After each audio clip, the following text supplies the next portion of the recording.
Hello students, next है हमारी Darboux theorem है। डायबॉक्स थ्योरम कौन सी है? 2.9 पेज नंबर पे है, सेकंड चैप्टर। ठीक है, एक दो दिन से मैं एब्सेंट थी कॉलेज में भी, कल तो मैं इसलिए आपकी वीडियो नहीं भेज पाई थी। अगर कोई पीडी आप कंप्लीट कर लो, और यहाँ पे मैं एडवांस कैलकुलस करवा रही हूँ, अगर कोई डाउट है तो फिर पूछ लो। ठीक है, आपकी क्या है, नेक्स्ट है हमारी डायबॉक्स थ्योरम। डायबॉक्स थ्योरम की स्टेटमेंट क्या है? If a function f defined on close interval A b. किस पे डिफाइंड है? A b. बहुत इंपॉर्टेंट है, पेपर में बाय नेमिंग थ्योरम आती है। ठीक है, क्लोज इंटरवल ए बी, ये ध्यान दो, close interval A B is such that first क्या है, ये चीज गिवन दे रखी है, F is derivable on A B. जो एफ फंक्शन है वो मेरा डेरिवेबल होगा ए बी के ऊपर। अब एक बात बताओ, यहीं से एक चीज बताओ, अगर मेरा फंक्शन डेरिवेबल है तो कंटिन्यूस होगा? Every derivable function is a continuous function, but converse is not true. यहां से ये बात निकली। F dash a and f dash b are the opposite sign. Opposite sign मतलब किसी इस पॉइंट पे और इस पॉइंट पे अगर मैं एफ डैश ए निकालूं और एफ डैश बी निकालूं तो दोनों के दोनों क्या हैं? अपोजिट साइन के, यानी एक पॉजिटिव है तो एक क्या हो गया? नेगेटिव। आगे बात समझ में ये है। अब एक बात बताओ, हमारे पास पॉइंट है, next then there exist some point, then ये चीज प्रूव करनी, then there exist some point c belongs to a b. यहां है मेरा ओपन इंटरवल, ये डिफाइन किसके ऊपर है? क्लोज इंटरवल पे, ओपन इंटरवल, यानी ए और ये हो गया ए और ये हो गया बी। ए और बी के बीच के पॉइंट में से कोई सी पॉइंट होगा जहां पे f dash c equal to 0। आई बात समझ में? ये है। अब एक बात बताओ, इसका मतलब पता है क्या है? अगर मैं पहले तो ग्राफिकली आप लोगों को इस थ्योरम का मतलब समझाऊं कि अगर F dash a greater than 0 है तो फंक्शन इंक्रीजिंग, फंक्शन इंक्रीजिंग। अगर एफ डैश ए लेस देन 0 है तो फंक्शन डिक्रीजिंग। फिर ये कह रहा है एफ डैश बी क्या है? अपोजिट। दोनों के दोनों अपोजिट साइन के हैं, और दोनों के दोनों अपोजिट साइन के कब पॉसिबल हो सकते हैं? ये इस तरह तो हो नहीं सकते, इस तरह कि बाय चांस 0 आए ही ना, या ये इस तरह भी नहीं हो सकता बाय चांस 0 ना आए, या इस तरह भी नहीं हो सकता 0 ना आए। क्यों ना आए? क्योंकि अगर एक पॉजिटिव होगा तो फिर इंक्रीजिंग फंक्शन, एक नेगेटिव है मतलब लेस देन है तो डिक्रीजिंग, इंक्रीजिंग से डिक्रीजिंग, या तो कंडीशन इस तरह जाएगी ऊपर से, तब एक नेगेटिव एक पॉजिटिव, या फंक्शन मेरा डिक्रीजिंग होगा तभी मेरा क्या होगा? Opposite sign. इसलिए ये है मेरा सी पॉइंट जहां पे मेरा क्या होगी? वैल्यू सी पे 0। आई बात समझ में? तो फिर से इसकी स्टेटमेंट समझनी बहुत इंपॉर्टेंट है। F is derivable on A b, close interval के ऊपर अगर फंक्शन मेरा डेरिवेबल है, और f dash a and f dash b are opposite sign, दोनों के दोनों क्या है? अपोजिट साइन के हैं। तो हमारे पास जो है सी पॉइंट ऐसे एग्जिस्ट करते हुए मिलेंगे। कैसे? ए बी, पहले ओपन इंटरवल में कि such that f dash c equal to 0। आई बात समझ में? तो अब हम मान के चलें, लेट अस सपोज कर लें, let us suppose that f dash a greater than 0 and f dash b is greater than less than 0। एक को ग्रेटर देन 0 मान ले, एक को लेस देन 0 मान ले, अपोजिट साइन के मानने हैं। आई बात समझ में? अब सबसे पहले अगर मेरा F dash a greater than 0 है तो हमने कल की थी पिछले वाली थ्योरम में, वहां पे एक डेल्टा एग्जिस्ट करता हुआ मिलेगा जहां पे f x is greater than f of a point पे, कहां से कहां तक? For all x belongs to a से ए प्लस डेल्टा।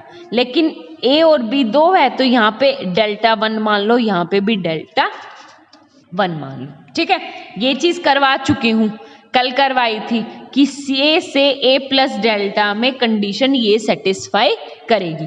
फिर उसी तरह अगर मेरा F dash be greater less than 0 है, लेस देन, अगर लेस देन 0 है तो हमारी ए पॉइंट पे कुछ फंक्शन इस तरह एग्जिस्ट कर रहा था, तो अब देयर एग्जिस्ट डेल्टा 2, कौन सा डेल्टा 2 लेना है, किस तरह, यहाँ पे ग्रेटर है ना, तो f of x is greater than f of b for all x belongs to, ये क्या हो गया था, अगर मैं प्लस की तरफ जाऊंगी तो ए प्लस डेल्टा 1 ग्रेटर देन दिखाना, तो क्या हो जाएगा बी माइनस डेल्टा 2 से बी तक। ठीक है, ये दोनों चीज मैं पहले करवा चुकी हूं। ये मेरी इक्वेशन फर्स्ट है, ये मेरी इक्वेशन सेकंड है, मान के चलेंगे। अब एक बात बताओ, हमारे पास क्या है, अगर मेरा फंक्शन ये क्या था, एफ इज डेरिवेबल, अगर डेरिवेटिव है तो कंटिन्यूस तो होगा, तो मेरा क्या हो गया function f is continuous on A b. हमें कैसे पता, हमें इसलिए पता कि every derivative function is also continuous function. ठीक है, but converse is not true. आगे बात समझ में। अब एक बात बताओ, मेरा फंक्शन कंटिन्यूस भी है, डेरिवेटिव है, और किस पे है, क्लोज इंटरवल ए बी पे। अगर क्लोज इंटरवल ए बी पे है तो मेरा function f is also bounded, bounded होगा ए बी पे। अगर ये बाउंडेड है तो इसका कोई ना कोई एक सुप्रीमम एग्जिस्ट करेगा और एक इनफीमम एग्जिस्ट करेगा, तो देयर एग्जिस्ट सुप्रीमम मतलब 110% मेरे पास सुप्रीमम एग्जिस्ट करेगा। सुप्रीमम का मतलब होता है कि upper bound, least upper bound, तो क्या है, किस पॉइंट पे करेगा कि सी और डी कोई भी मान लो कि ए बी के पॉइंट है, और किस तरह है, सच दैट एक को तो मान लो supremum f of c equal to supremum या least upper bound supremum of f a b, और इसका नाम ले लिया यू। ठीक है, दूसरे डी पॉइंट पे मान लू एफ ऑफ डी को इनफीमम ए बी, और उसका नाम कहां से मान लू, या ले लो लीस्ट अपर बाउंड, और उसको ले लो एल यानी ग्रेटेस्ट लोअर बाउंड। आगे बात समझ में। अगर मेरा फंक्शन डिफरेंशिएबल है तो कंटिन्यूस होगा, अगर क्लोज इंटरवल पे कंटिन्यूस है तो वो बाउंडेड भी होगा। अगर वो बाउंडेड है तो इसका मतलब एक तो लीस्ट अपर बाउंड, एक ग्रेटेस्ट लोअर बाउंड, दोनों एग्जिस्ट करेंगे। आई बात समझ में। ये काम हम क्यों कर रहे हैं, एक बात बताओ, कि जो सुप्रीमम और इनफीमम है ना, वो हमारा ए बी क्लोज इंटरवल नहीं हो सकता। हमें ओपन इंटरवल प्रूव करना था ना, यहाँ पे ओपन इंटरवल, तो सेम है कि ये सी और डी पॉइंट जो लोगे वो ए बी ओपन इंटरवल के हैं। आगे समझ में। अब एक बात बताओ, सिंपल सी बात है, मैं मान के चलूं, लेट, देखो अब हमें लेके चलना है कि एक बात बताओ, u मेरा सुप्रीमम है, तो लेट करके चलें। देखो ना, u मेरा सुप्रीमम है ए बी का, सुप्रीमम या लिस्ट अपर बाउंड, l क्या हो गया, ग्रेटेस्ट लोअर बाउंड। आगे बात समझ में। तो अब हमें मानना है कि जो ये c पॉइंट है ना, c जिस पे सुप्रीमम आया है, वो ना तो a हो सकता ना b हो सकता। क्यों नहीं हो सकता, रीजन बताती हूँ, क्योंकि हमें ओपन इंटरवल ए बी पे प्रूव करना है। तो मैं क्लेम करके चलूं, क्लेम करके चलूं, क्या क्लेम करके चलूं, कि सी ना तो ए है और ना सी बी है। यही है ना, c belongs to a b close open interval. तो हम मान के चलें कि क्लेम करके दिया हमने कि सी ना तो ए है ना बी है। अगर वो सी ए बी नहीं है तो उल्टा मान के चलो कि इफ अगर हमारे पास हो c इक्वल टू ए हो जाए, अगर c इक्वल टू ए हो जाएगा तो f of x equal to f of a के बराबर। ठीक है, f of c equal to f of a के बराबर, और f ऑफ c किसके बराबर है, u यानी लीस्ट अपर बाउंड। आगे बात समझ में। और एक मेरे पास इक्वेशन फर्स्ट है, यहां से f of x is greater than f of a, यानी यहां से ये लिखूं तो f of x is greater than u for all strictly greater than x belongs to a से a प्लस डेल्टा 1 के बीच में। आगे बात समझ में। अगर तुम यहां पे देखो तो एक बात बताओ, इसने कहा u क्या था मेरा, लीस्ट अपर बाउंड, और ये कह रहा है कि x पॉइंट है इसका किस तरह है कि लीस्ट अपर बाउंड से भी उसकी वैल्यू ज्यादा है।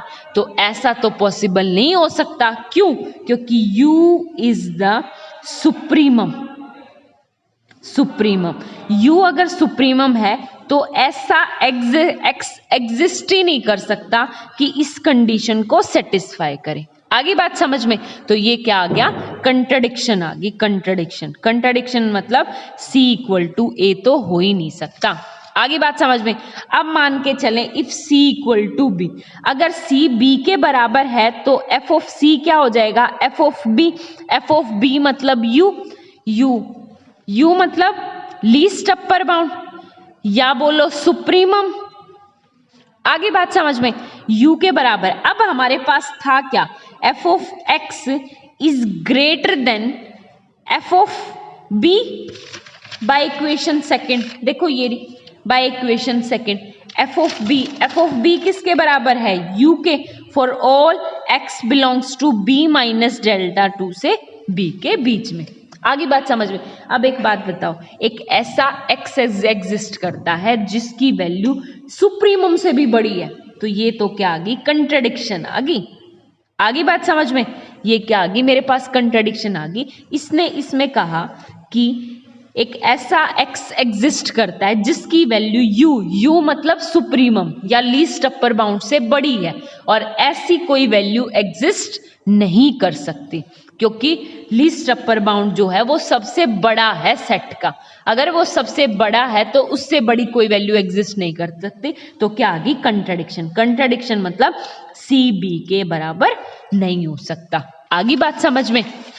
तो अब हमारे पास हो गया, हम जो क्लेम करके चले थे वो क्या था, c is not equal to a और c is not equal to b is true, जो हम क्लेम करके चले थे।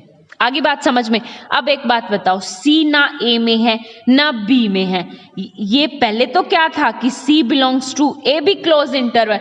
अब मेरे पास क्या आ गया कि c ना तो a हो सकता, c ना b हो सकता। इसका मतलब c कहां से है, ओपन इंटरवल a b।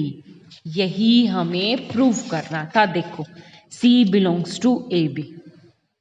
हो गया क्लियर।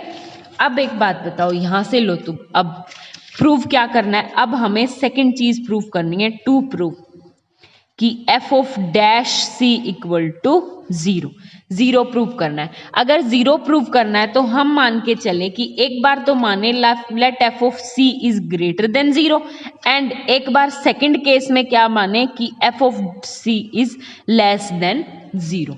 तो ना ये सच हो सकता ना ये, दोनों के दोनों को कंट्राडिक्ट प्रूव कर देंगे। इसका मतलब उसे किसके इक्वल होना पड़ेगा, इक्वल टू 0। आगे बात समझ में। तो अब एक बात बताओ, डायरेक्ट कुछ नहीं, सेम हमारे पास क्या था कि f ऑफ x जो है वो ग्रेटर देन, जैसे a और b लिए थे ना, अब की बार c को ले लो। f of x is greater than f of c where for all x belongs to c से c प्लस डेल्टा। एक बात बताओ, डेल्टा 1 डेल्टा 2 ए बी के लिए यूज कर चुके हैं, तो c के लिए डेल्टा 3। ठीक है, एक बार इसको साफ कर दूं, for all x belongs to c से c plus delta 3। Delta 1 a के लिए, डेल्टा 2 b के लिए, और डेल्टा 3 किसके लिए यूज करेंगे, c के लिए। तो ये हो गया c से c प्लस डेल्टा। और f ऑफ c किसके बराबर था, f of x is greater than u for all x belongs to c comma c plus delta 3। फिर से वही बात, u क्या है आपका, लीस्ट अपर बाउंड या सुप्रीमम, और कोई भी वैल्यू इस इससे बड़ी नहीं जा सकती। और स्ट्रिक्टली ग्रेटर देन कह रहा है, स्ट्रिक्टली, अगर ग्रेटर देन इक्वल टू होता फिर भी बात चल जाती, स्ट्रिक्टली ग्रेटर देन, तो इसका मतलब क्या आ गई, कंट्राडिक्शन आ गई। तो एफ ऑफ सी मेरा ग्रेटर देन 0 पॉसिबल ही नहीं है। आगे बात समझ में। अब लेस देन 0 के लिए है, लेस देन 0 के लिए तो कुछ नहीं करना, same f of x is greater than f of c for what, कब, for all x belongs to greater, less than 0 हो तो हमारी क्या होती है यहाँ पे, c माइनस डेल्टा सी से c, हमने पिछली वाली वीडियो में सारा किया था।